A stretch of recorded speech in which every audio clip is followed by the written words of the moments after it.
Hello दोस्तों, नमस्ते। कैसे हैं आप सब? आशा करती हूँ आप सभी खुश, अच्छे और स्वस्थ होंगे। मैं हमेशा की तरह कुछ ना कुछ कहानी तो नहीं कहेंगे, लेकिन सच्ची घटनाएं लेकर आती हूँ। इस बार भी मैंने सोचा कि अपनी कुछ पुरानी बातें शेयर करूँ आपके सामने, ताकि आप तक पहुंचे वो बात कि कैसे लोग होते हैं दुनिया में, कैसे क्या करते हैं। तो चलिए मैं आपको एक सच्ची घटना बताती हूँ। स्वागत है आपका मेरे YouTube चैनल स्नेहा की सच्ची बातों में। ये तकरीबन 1.5-2 साल पहले की बात है, जब मैं अपनी गाड़ी से कहीं काम से जा रही थी। तो मैंने रास्ते में अचानक देखा कि एक बहुत बुजुर्ग व्यक्ति खड़े हैं। मैंने गाड़ी रोकनी चाही, पर मैंने सोचा शायद वो लिफ्ट के लिए खड़े होंगे, पर मैंने रोकनी चाहिए, पर मैं थोड़ी आगे निकल गई। फिर मैंने गाड़ी बैक ली और वापस आकर मैंने उनसे पूछा, दादाजी क्या आपको कहीं जाना है? तो उन्होंने बहुत बहुत बुजुर्ग थे खैर वो, तो उन्होंने बहुत लड़खड़ाते हुए शब्दों से कहा कि बिटिया मुझे बैंक जाना है। आप अगर चाहो तो मुझे छोड़ सकती हो, पर मैं इस गाड़ी में आ नहीं पाऊंगा। मतलब उनको शायद कंफर्टेबल नहीं लग रहा होगा, तो उन्होंने कहा शायद मैं इसमें बैठ ना पाऊं। तो मैंने कहा दादाजी हम कोशिश करेंगे, मैं उसी रास्ते पर जा रही हूँ, तो मैं आपको वहां पर छोड़ दूंगी। तो वो बैठ नहीं पा रहे थे, कम से कम हमें 5 से 6 मिनट लग गए। मैं सोची कि उन्हें कैसे बिठा लूं, क्योंकि मैं खुद गाड़ी पकड़ी हुई थी। तो मैंने सोचा कि किसी से सहायता मांगू। तो रास्ते में एक भैया ऐसे ही निकल रहे थे, गुजर रहे थे। तो मैंने उनसे कहा कि भैया क्या आप हमारी हेल्प कर सकते हैं? दादाजी को मेरी गाड़ी पे बिठालना है, वो बैठ नहीं पा रहे हैं। तो उन्होंने हमारी हेल्प करी। तो उन्होंने उन दादाजी को बिठाला और उनके हाथ पे एक डंडा था, तो वो डंडा वो पकड़ नहीं पा रहे थे। बहुत मुश्किल में तो वो बैठे थे। फिर उन्होंने वो डंडा मुझे पकड़ा दिया। मैंने कहा दादाजी मैं आगे रख लेती हूँ। तो मैंने मैंने उस डंडे को आगे रख लिया। फिर मैं धीरे धीरे धीरे धीरे गाड़ी चलाती रही। फिर दादाजी मुझसे कहने लगे, बिटिया मुझे थोड़ी और आगे जाना है। मैंने उनसे कहा कि दादाजी मुझे रास्ता तो याद नहीं है, पर फिर भी अगर आपको याद है तो आप मुझे बताते चलिएगा। तो वो मुझे रास्ता बताते गए। मैं रास्ते भर ये हैरान होते गई कि दादाजी को इतने बुजुर्ग होने के बावजूद भी इतना लंबा रास्ता कैसे पता। तो मुझे लगा शायद वो किसी के साथ आते जाते होंगे बैंक। तो मुझसे रहा नहीं गया। मैंने सोचा कि इतने बुजुर्ग होने के बावजूद अकेले कैसे रास्ते में खड़े हैं, इनके साथ कोई क्यों नहीं है। तो मैंने उनसे पूछ ही लिया, दादाजी आप अकेले क्यों खड़े थे? आपको अगर बैंक जाना है तो आपके कोई परिवार में होगा जो आपको बैंक तक ले जा सके। तो दादाजी ने बहुत लड़खड़ाते हुए शब्दों से मुझसे कहा, मतलब उनकी आवाज समझ में नहीं आ रही थी, पर कुछ कुछ मुझे समझ में आ रही थी वो क्या कहना चाह रहे थे। तो उन्होंने मुझसे ये कहा कि बेटा मैं अकेले ही जाता हूँ बैंक। तो मुझे ये थोड़ा अजीब लगा सुनकर। फिर मैंने कहा अकेले क्यों जाते हैं, क्या आपके परिवार में कोई नहीं? तो उन्होंने मुझसे जब कुछ ऐसा कहा तो मुझे बहुत दुख हुआ। उन्होंने मुझसे ये कहा कि मेरे बेटा है, मेरे बहू है और मेरा एक पोता भी है। तो मुझे थोड़ी देर के लिए मैं बहुत शांत हो गई। मुझे लगा कि बेटे बहू के होने के बावजूद भी दादाजी अकेले बैंक जा रहे हैं।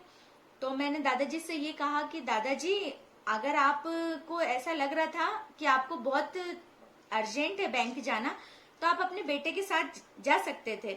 तो उन्होंने मुझे बताया, बिटिया मेरा बेटा जो है वो नौकरी करता है, वो ड्यूटी जाता है, तो उसे वक्त नहीं मिलता। और मेरी बहू है वो भी ड्यूटी जाती है, तो उसे भी वक्त नहीं मिलता। और पोता मेरा बहुत छोटा है, तो उसे मैं कहीं ले जा नहीं सकता। खैर दादा बहुत स्लो स्लो बोल रहे थे। मुझे कुछ आधी बातें समझ आ रही थी, आधी समझ में नहीं आ रही थी, पर मैं समझने की बहुत कोशिश कर रही थी। फिर मैं बहुत स्लो गाड़ी चला रही थी, बहुत स्लो गाड़ी चला रही थी। तो मैंने उनसे थोड़ी और बात करनी चाहिए। मैंने कहा अच्छा ठीक है दादाजी, लेकिन आप फिर भी उन्हें वक्त निकालकर आपको ऐसे अकेले नहीं छोड़ना चाहिए था। वक्त निकालकर आपको बैंक तक लाना था। तो वो बहुत देर तक चुप रहे। फिर मेरे बातों का उन्होंने शायद जवाब देना उचित नहीं समझा। फिर उनका बैंक आ गया। फिर उन्होंने कहा कि बेटा बस मुझे यहीं तक छोड़ दीजिए आप। तो मैंने सोचा कि ठीक है, मैं यहीं तक छोड़ देती हूँ।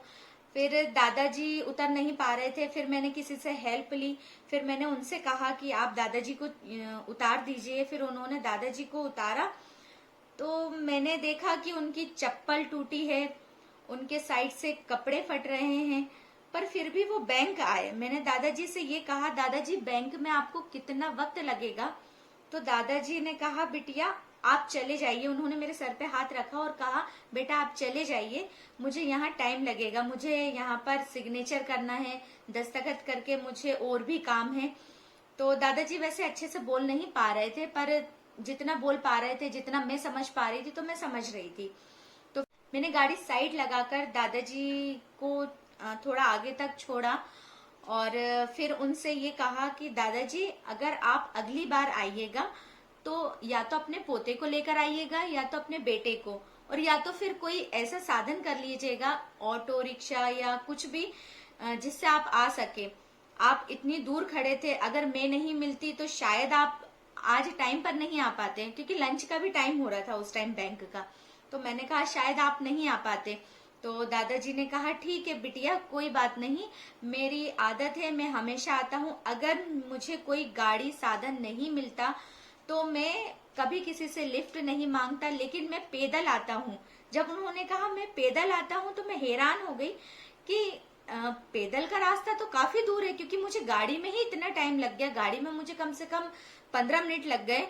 तो फिलहाल तो मैं स्लो स्लो चला रही थी, पर मुझे ऐसा लगा कि फिर भी अगर मैं तेज भी चलाती तो मुझे 10 मिनट तो लगता। 10 मिनट का रास्ता गाड़ी से था, तो पैदल कितना वक्त लगता। और उनसे तो चलते भी नहीं बन रहा था, बहुत लड़खड़ा रहे थे वो, उनके लफ्ज लड़खड़ा रहे थे। इतना बुजुर्ग होने के बावजूद भी मतलब वो इतनी दूर आए और मुझसे इतनी अच्छी अच्छी बातें कर रहे थे।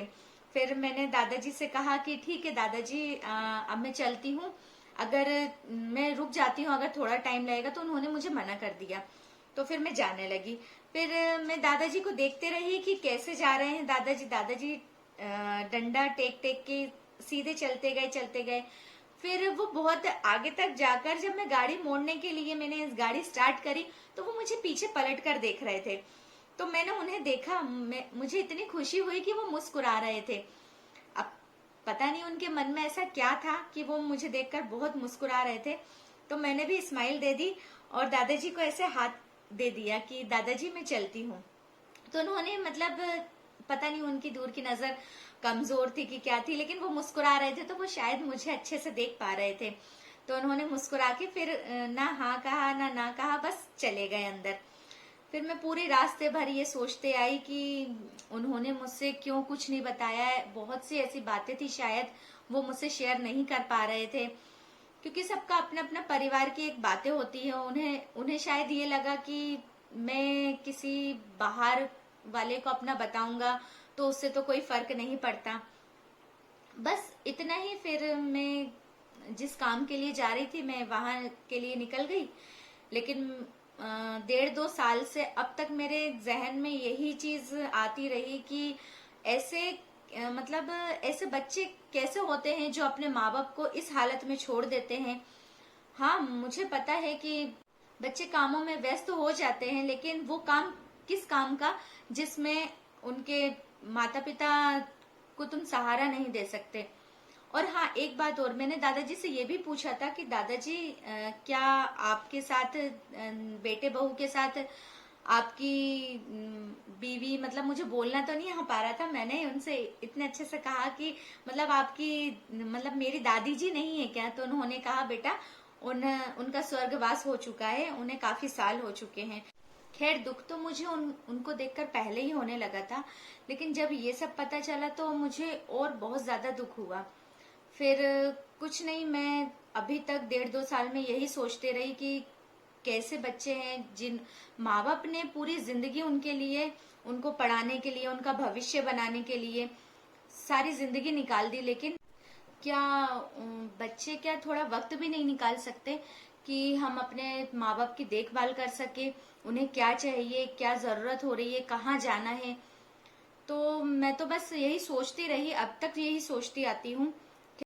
बस यही कहूंगी कि अगर आपके माता पिता इतना आपके लिए इतना कुछ कर चुके हैं और उनके बदौलत ही आपको नौकरी हासिल हुई है, आप उनके बदौलत ही इतने ऊंचे मुकाम में आए हैं, तो कृपया कर उनको अच्छे से खुश रखें। और अगर आपको ऐसा लगता है तो आपको कोई हक नहीं है फिर उस घर में रहने के लिए, उनको अपना पिता कहने के लिए। जब माँ बाप पूरी जिंदगी अपने बच्चों के लिए अपना पूरा भविष्य दांव पर लगा देते हो, उनको तो कुछ समझ नहीं आता कि हमारा भविष्य क्या है। उन्हें तो यही लगता है कि हमारा भविष्य हमारे बच्चे हैं। उन बच्चों को भी सोचना चाहिए कि हम अपने माता पिता के लिए कुछ करें। ठीक है, मानते हैं कि बच्चे दूर दूर जा रहे हैं पढ़ाई करने और कमाने, तो माँ बाप की खुशी के लिए ही कर रहे हैं। हर माँ बाप सोचते हैं कि हमारे बच्चे पढ़ाई करें, अच्छी अच्छी एजुकेशन पाए, दूर जाए जॉब करने। पर जब वही माँ बाप बुजुर्ग हो जाते हैं, उन्हें किसी की सहारे की जरूरत पड़ती है, जैसे हमें बचपन में माँ बाप के सहारे की जरूरत पड़ती है, तो उन्हें भी, बच्चों को भी ये सब नहीं सोचना चाहिए कि हम दूर रहेंगे और हमारे माँ बाप दूर खुश रहेंगे, बल्कि उन्हें भी ये सोचना चाहिए कि अब उस हालत में हमें अपने माँ बाप के साथ रहना चाहिए।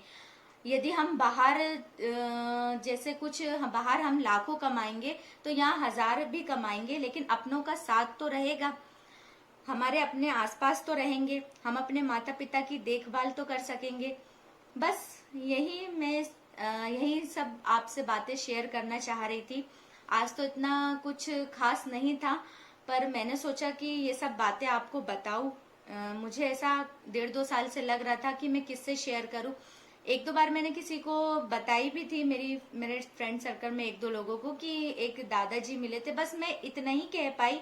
तो उन्होंने मुझसे ये कहा कि किसी के ऊपर भरोसा मत करना, ऐसे बहुत से लोग मिलते हैं जो आपकी गाड़ी में बैठ जाते हैं। या मैं समझ सकती हूँ उनका कहने का क्या मतलब था। यदि हम यही सोचते रहेंगे कि कोई ऐसा ना मिल जाए जो हमारा फायदा उठाए, तो मुझे ऐसा लगता है कि है ना, अपने दिमाग में ये सब चीजें नहीं रखनी चाहिए। हो सके तो ऐसे लोगों की हमेशा मदद करने के लिए आगे रहिए। हाँ, ये जरूर जरूर समझती हूँ कि कुछ लोग ऐसे होते हैं जो गाड़ी में बैठ के लिफ्ट मांग के कुछ ऐसे, लेकिन ये हमारी खुद समझ होनी चाहिए कि हम अच्छे और बुरे में फर्क कर सके। इसलिए जब भी कोई राह चलते ऐसे व्यक्ति मिल जाए तो प्लीज उनकी हमेशा मदद करें। कोई लिफ्ट मांगता है, कोई नहीं मांग पाता है, यदि जरूरी लगे तो उनकी मदद कीजिए और ऐसे लोगों की तो हमेशा मदद करिए। फिलहाल तो मैं कभी नहीं सोचती कि कौन कैसा होगा रास्ते में, अगर कोई व्यक्ति खड़ा है तो वो ऐसा होगा या वैसा होगा, मैं कभी नहीं सोचती। मैं हमेशा सबकी मदद करती हूँ। और ये पहली ही घटना नहीं हुई थी, मेरे साथ ऐसा कईयों बार हो चुका है और मैंने हमेशा सबको लिफ्ट दी है, सबको जहाँ जाना है वहां तक पहुंचा चुकी हूँ। इसलिए मैं कभी इतना नहीं सोचती। हाँ, मुझे अच्छे बुरे की पहचान थोड़ी बहुत है, तो मैं देख लेती हूँ कि कौन अच्छा व्यक्ति है, कौन बुरा व्यक्ति है। यदि मुझे ऐसा लगता है कि कोई बुरा है, 1-2 बार मुझे मिले भी ऐसे लोग, तो मैं उन्हें लिफ्ट नहीं देती। खैर, ये बात तो थी उनकी। भगवान करे वो दादाजी जहाँ भी हो हमेशा खुश रहे, उनके बच्चे उन्हें समझे, क्योंकि वो तो हमेशा उनके लिए क्योंकि उन्होंने इतनी बड़ी बड़ी बातें छुपाई है, मुझे ऐसा लग रहा था कि शायद वो और कुछ भी बता सकते थे, लेकिन उन्होंने बताना उचित नहीं समझा, क्योंकि उनके लिए तो मैं एक पराई ही थी। खैर, इतना ही। हमेशा की तरह मैं आपके सामने और भी अच्छी अच्छी बातें लाती रहूंगी, स्नेहा की सच्ची सच्ची बातें लाती रहूंगी। बस मैं अपने नेक्स्ट वीडियो पे मिलती हूँ आपको हमेशा की तरह सच्ची सच्ची बातें बताती रहूंगी। नमस्ते।